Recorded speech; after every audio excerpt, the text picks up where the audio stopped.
Aujourd'hui, nous allons parler d'un sujet qui touche chacun d'entre nous, même si nous n'osons pas toujours l'avouer, le cœur endurci. Oui, ce cœur qui, peu à peu, se ferme à Dieu, parfois sans que nous nous en rendions compte. Dans cette vidéo, nous allons voir comment reconnaître un cœur qui s'est durci, comprendre pourquoi cela arrive, et surtout comment retrouver la sensibilité spirituelle qui attire la présence du Saint-Esprit. Personne avec les mains jointes, courte prière. Seigneur, ouvre nos cœurs aujourd'hui. Enlève les pierres, brise les murs que nous avons bâtis par peur ou par orgueil. Rends-nous sensibles à ta voix. Nous voulons entendre et obéir. Amen. Aujourd'hui, si vous entendez sa voix, n'endurcissez pas vos cœurs. Hébreux 3h15. Imagine un cœur comme de la terre. Au début, il est tendre, fertile, prêt à recevoir la pluie du ciel. Mais si cette terre reste exposée, si elle n'est jamais arrosée, elle se dessèche, devient dure, craquelée. Ainsi en est-il de l'âme. Chaque fois que la voix de Dieu nous parle et que nous faisons taire ce murmure, nous laissons une croûte se former sur notre cœur. Et bientôt, la pluie de l'esprit glisse à la surface, sans jamais pénétrer. Avez-vous déjà senti que vos prières ne franchissaient pas le plafond? Peut-être n'est-ce pas Dieu qui s'est éloigné, mais votre cœur qui s'est refermé. L'Écriture dit « Approchez-vous de Dieu, et il s'approchera de vous ». Jacques 4,8. Mais comment s'approcher quand l'orgueil, la peur, la douleur ou le péché ont dressé des murs invisibles entre nous et lui? Saint Augustin disait « Dieu qui t'a créé sans toi, ne te sauvera pas sans toi ». Chaque jour, Dieu frappe à la porte de ton cœur, mais c'est à toi de l'ouvrir. Refuser d'écouter, c'est refuser la pluie qui peut ramollir la terre. Et plus tu attends, plus ce sol devient sec, plus il devient difficile à labourer. Si tu veux recevoir ce genre de messages puissants chaque semaine, abonne-toi dès maintenant et active la cloche de notification pour ne manquer aucune nouvelle vidéo. Chaque épisode est conçu pour t'aider à marcher plus près de Dieu et à garder ton cœur en feu pour lui. As-tu remarqué que ton cœur n'est jamais statique? Soit il s'attendrit sous la pluie de l'esprit, soit il se durcit sous le poids de la négligence. Et si aujourd'hui était le jour où tu laissais Dieu labourer à nouveau ton cœur, même si ça fait mal, même si ça brise quelque chose en toi, laisse cette vidéo être le début d'un retour, pas seulement une information de plus. Saint Augustin l'a résumé avec force. Dieu qui t'a créé sans toi, ne te sauvera pas sans toi. Dieu ne force pas les portes. Il frappe, doucement, patiemment, Apocalypse 3h20. Mais il n'enfonce pas le verrou. Et chaque refus de l'écouter renforce le cadenas de notre cœur. Pense à Pharaon. Chaque plaie était un appel à l'humilité. Mais il endurcissait son cœur de plus en plus jusqu'à ce que son propre refus devienne sa ruine. Et si nous faisions pareil, à notre échelle, combien de fois le Saint-Esprit nous a-t-il avertis avant que nous prenions la mauvaise décision, avant que nous répondions avec colère, avant que nous tombions dans la tentation? Et combien de fois avons-nous choisi de faire taire cette petite voix, de faire à notre manière? Livre ouvert, proverbe chrétien. Celui qui ferme son cœur à la réprimande brisera un jour son propre bonheur. L'endurcissement du cœur n'est pas soudain. C'est une accumulation de petites résistances. C'est dire non à Dieu une fois, puis une autre. C'est justifier notre amertume, nourrir notre rancune, entretenir notre fierté. Bientôt, le cœur devient insensible, et même les plus beaux chants, les plus fortes prédications, les plus grands miracles ne provoquent plus de larmes, plus de repentance. Art du spectacle imagine cette scène, un homme se tient au bord d'un puits. La voix de l'esprit lui dit « Ne saute pas », mais il saute quand même. La première fois, il entend la voix clairement. La deuxième fois, elle semble plus faible. La troisième fois, presque inaudible. Jusqu'au jour où le silence devient total. Pas parce que l'esprit a cessé de parler, mais parce que le cœur a cessé d'écouter. Un cœur endurci peut encore aller à l'église, lever les mains pendant le culte, citer des versets, mais il ne tremble plus à la parole de Dieu. Et c'est là le danger, ressembler à un arbre vivant mais dont les racines sont mortes. Saint Jean Chrysostome disait « Rien n'est plus terrible qu'un cœur devenu insensible. C'est l'enfer déjà sur la terre. » Et toi, spectateur qui écoute ces mots, as-tu encore des zones où tu refuses l'intervention de Dieu? Y a-t-il un pardon que tu refuses d'accorder? Un appel que tu ignores? Un péché que tu caches? Le Saint-Esprit est comparé à une colombe, un oiseau sensible, doux, qui ne demeure pas là où l'atmosphère devient hostile. Si ton cœur est rempli de colère, de rébellion ou de mépris, comment l'Esprit peut-il reposer sur toi? Colombe, question qui bouscule, Quel endroit de ta vie refuses-tu encore de lui ouvrir? Et si aujourd'hui était le jour où tu enlèves ce cadenas, où tu brises cette croûte autour de ton cœur? Et si le réveil spirituel que tu attends commençait là, maintenant, avec un simple oui à Dieu?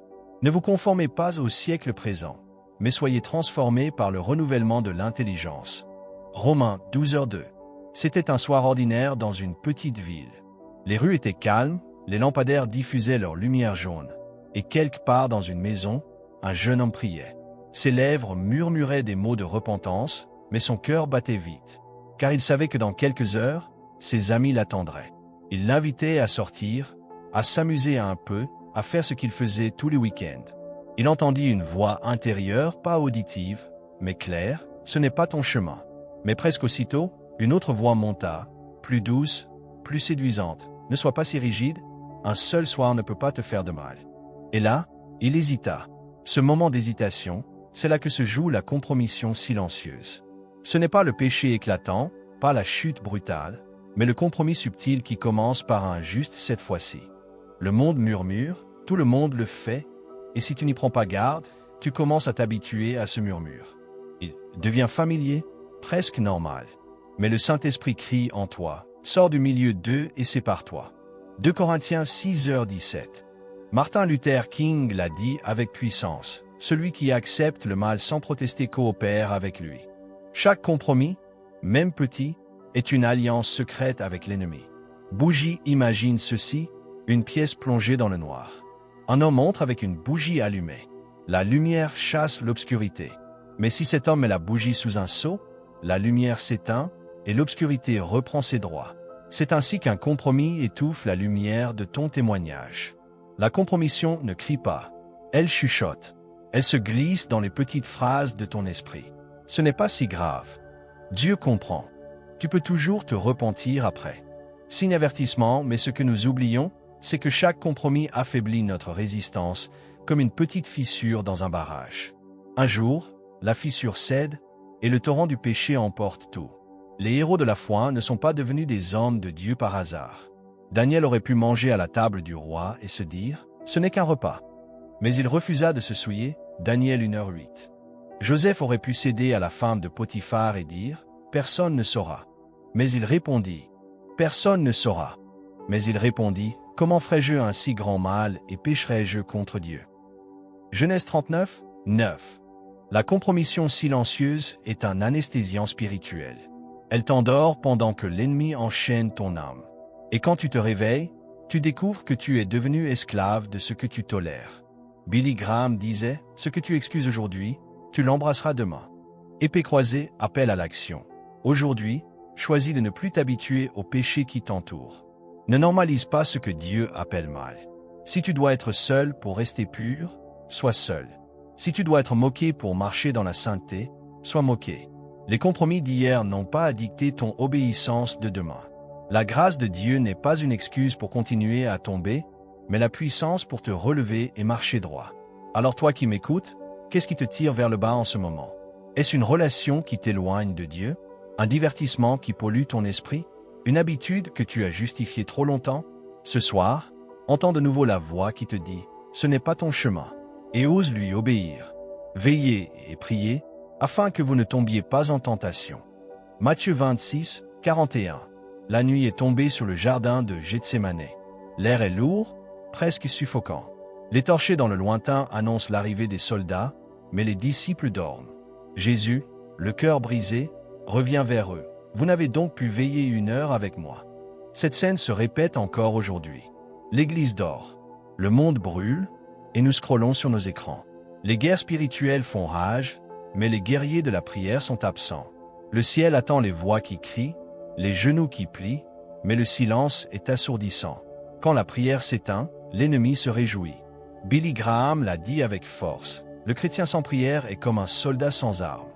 Et pourtant, combien de fois avons-nous laissé la poussière s'accumuler sur notre Bible? Combien de matins avons-nous préféré 5 minutes de sommeil plutôt qu'un instant d'intimité avec celui qui donne la vie? Bougie, la prière n'est pas une option, c'est la respiration de l'âme. Sans elle, l'esprit s'étouffe. Saint Jean Chrysostome écrivait « Autant qu'il est impossible de vivre sans respirer, autant il est impossible aux chrétiens de vivre sans prier. » Mais la prière demande un effort, une persévérance. Elle nous arrache au tumulte, elle nous force à faire taire les autres voix pour écouter celle de Dieu. Et c'est là que le combat se joue. Chaque fois que tu veux prier, le monde t'offre 1000 distractions. Chaque fois que tu décides de te mettre à genoux, ton téléphone vibre, ton esprit s'éparpille, ton corps devient lourd. Feu suspense. Et si le combat que tu perds en ce moment était lié à l'absence de prière? Et si cette colère que tu n'arrives pas à maîtriser, cette tentation qui revient encore et encore, cette peur qui t'épuise, étaient des batailles que tu n'as jamais portées devant Dieu?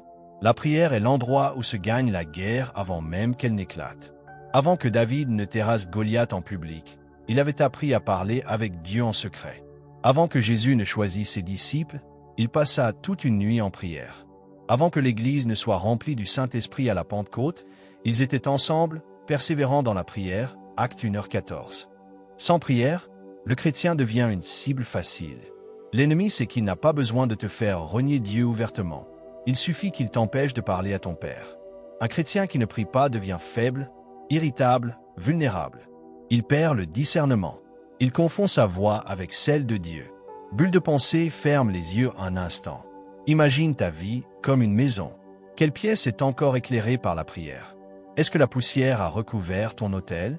Les anges attendent-ils en silence que tu ouvres la bouche pour libérer la puissance du ciel sur ta famille, sur ta ville, sur ton avenir?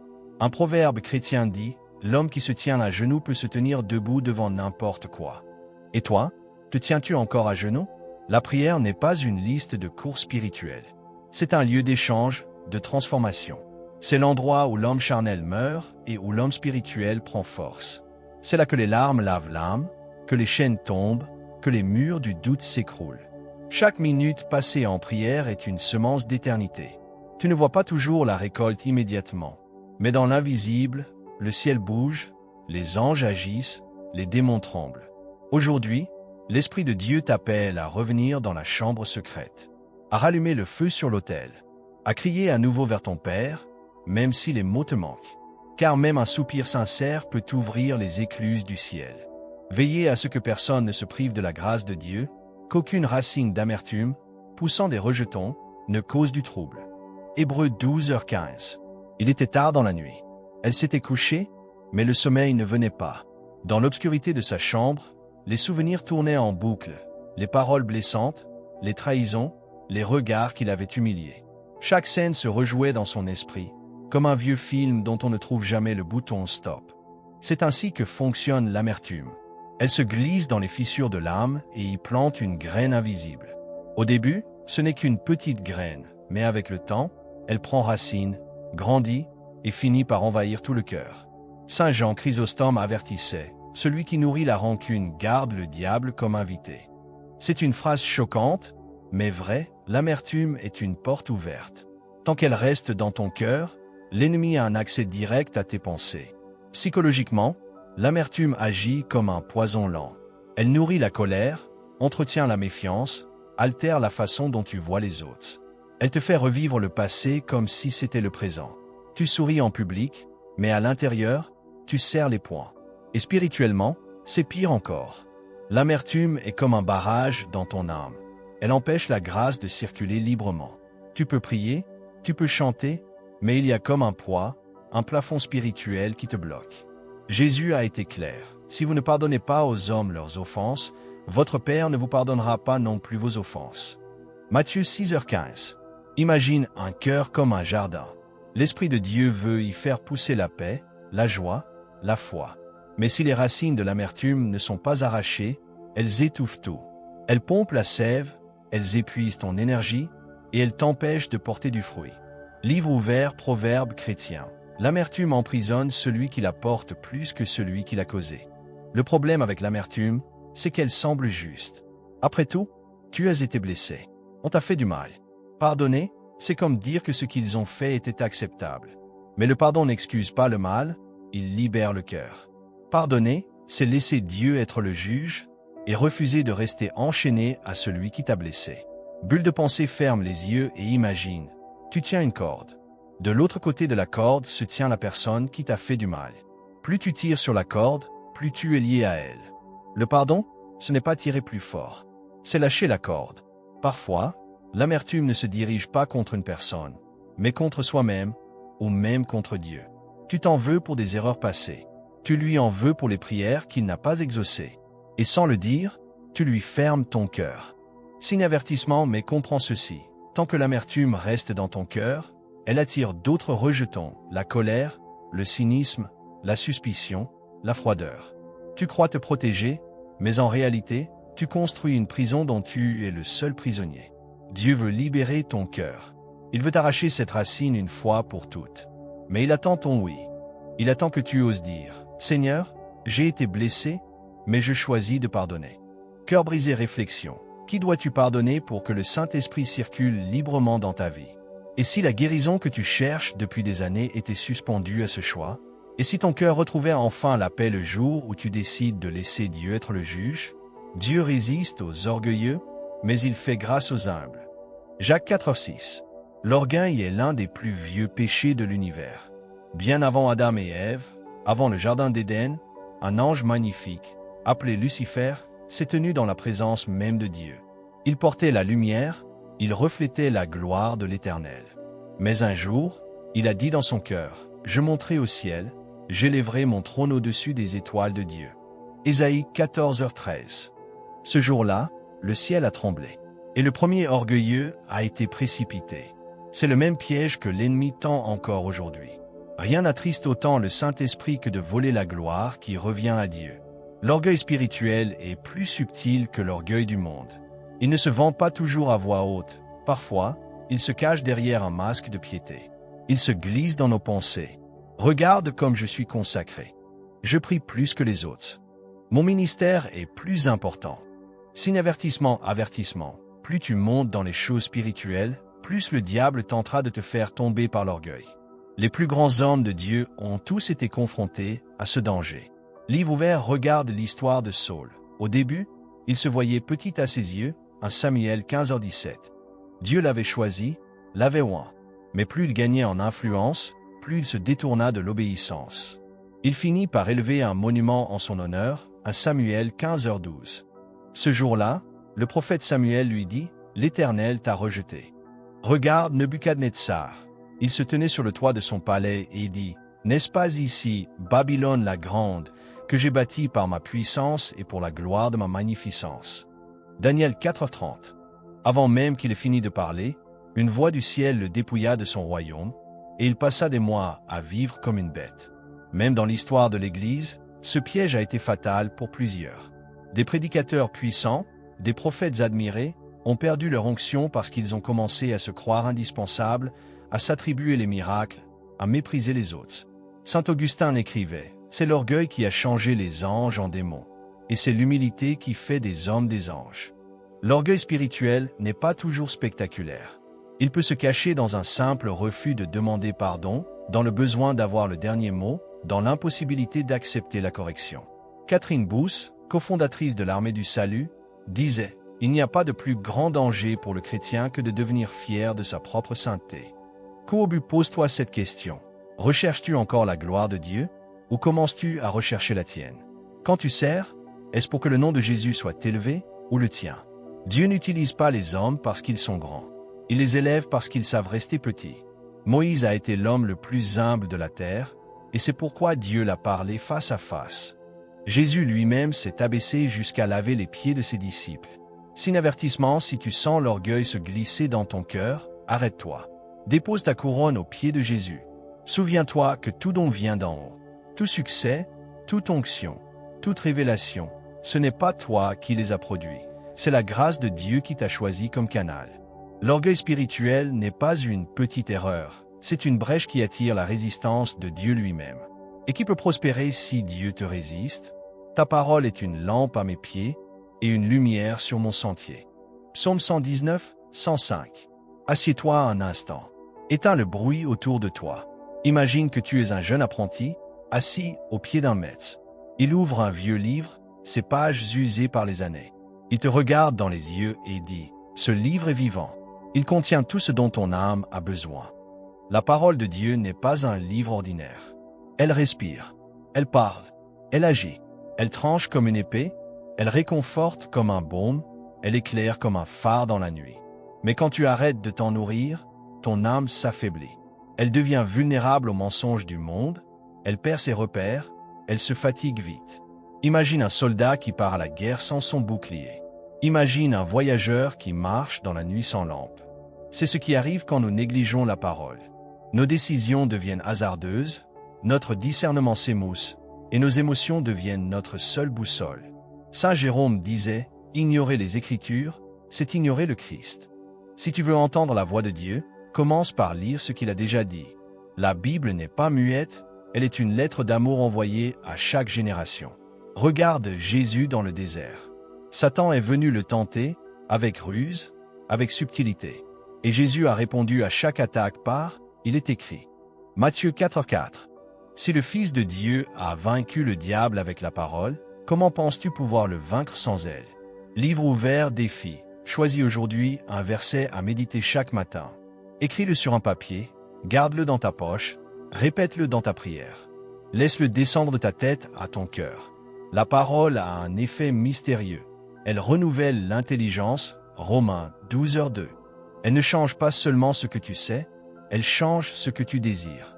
Elle remplace la peur par la foi, la confusion par la clarté, le désespoir par l'espérance. Mais attention, la Bible ne transforme pas ceux qui la lisent distraitement. Elle transforme ceux qui l'avalent comme une nourriture, qui la mâchent, qui la méditent jour et nuit. Psaume 1h2. Un verset lu sans attention est comme une graine jetée sur le béton, elle ne produit rien. Mais un verset médité est une graine qui germe, qui prend racine, qui finit par porter du fruit dans ta vie. Bulle de pensée, pense à ceci. Combien de décisions as-tu prises récemment sans consulter la parole? Combien de conseils as-tu suivis sur les réseaux sociaux sans vérifier s'ils étaient conformes à l'Écriture? Et si la confusion de ton cœur venait de ce que tu as remplacé la voix de Dieu par 1000 autres voix? Un proverbe chrétien dit, « Un chrétien qui ne lit pas la Bible est comme un arbre planté dans le désert. Il peut survivre un temps, mais tôt ou tard, la sécheresse l'emporte. » Aujourd'hui, le Saint-Esprit t'invite à revenir à la source, à ouvrir ce livre non pas par obligation, mais par faim, à demander avant chaque lecture, « Seigneur, parle-moi » et à attendre que sa voix illumine ton sentier. Efforcez-vous de conserver l'unité de l'esprit par le lien de la paix. Éphésiens 4h3. Imagine une armée prête à combattre. Les soldats sont alignés, les épées affûtées, mais soudain, au lieu d'avancer contre l'ennemi, ils commencent à se battre entre eux. Les rangs se brisent, la discipline s'effondre et l'adversaire, sans même lever le petit doigt, remporte la victoire. C'est exactement ce que fait l'esprit de division dans l'Église. Il n'a pas besoin de nous pousser à renier le Christ. Il lui suffit de nous pousser à nous mordre les uns les autres. Et alors, nous perdons de vue le véritable combat. La division n'est pas seulement un problème relationnel, c'est un problème spirituel. Elle est l'une des armes préférées de l'ennemi. Depuis le Jardin d'Éden, son plan est le même. Semer la méfiance, la suspicion, la jalousie. Il sait qu'une église divisée est une église désarmée. Jésus a prié cette prière avant d'aller à la croix. « Je leur ai donné la gloire que tu m'as donnée, afin qu'ils soient un comme nous sommes un. » Jean 17h22. Si Jésus a prié pour notre unité avec une telle intensité, c'est que l'enjeu est vital. Et pourtant, combien de communautés se déchirent pour des détails? Combien de frères en Christ se tournent le dos pour des offenses non pardonnées, des querelles d'opinion, des débats sans fin? Catherine Kuhlman rappelait, le Saint-Esprit se retire là où règne la querelle. C'est un avertissement solennel. Là où il y a la jalousie, la compétition, le commérage, l'Esprit se tait. Les miracles s'arrêtent. La gloire se retire. Livre ouvert regarde l'Église primitive. Ils étaient d'un commun accord, priant ensemble, acte 2h1. C'est alors que le Saint-Esprit est descendu. L'unité a été le terreau du réveil. Aujourd'hui, il est temps de fermer la porte au murmure, de cesser d'être l'écho de la critique, de refuser d'être l'instrument de division dans le corps de Christ. Et si, au lieu de répéter cette parole qui blesse, tu décidais de prier pour ton frère? Et si, au lieu de quitter ton église fâchée, tu choisissais de demander pardon et de restaurer le lien? Un proverbe chrétien dit, « Celui qui éteint un feu de querelle allume un feu de réveil. » Poignée de main invitation, sois un artisan de paix, même quand ton ego voudrait avoir raison. L'orgueil réclame justice, mais l'amour construit des ponts. Et chaque pont que tu construis est une victoire sur l'enfer. Dieu ne t'appelle pas à une vie de compromis, mais à une vie de feu. Ce feu ne vient pas de toi. Il vient de celui qui vit en toi.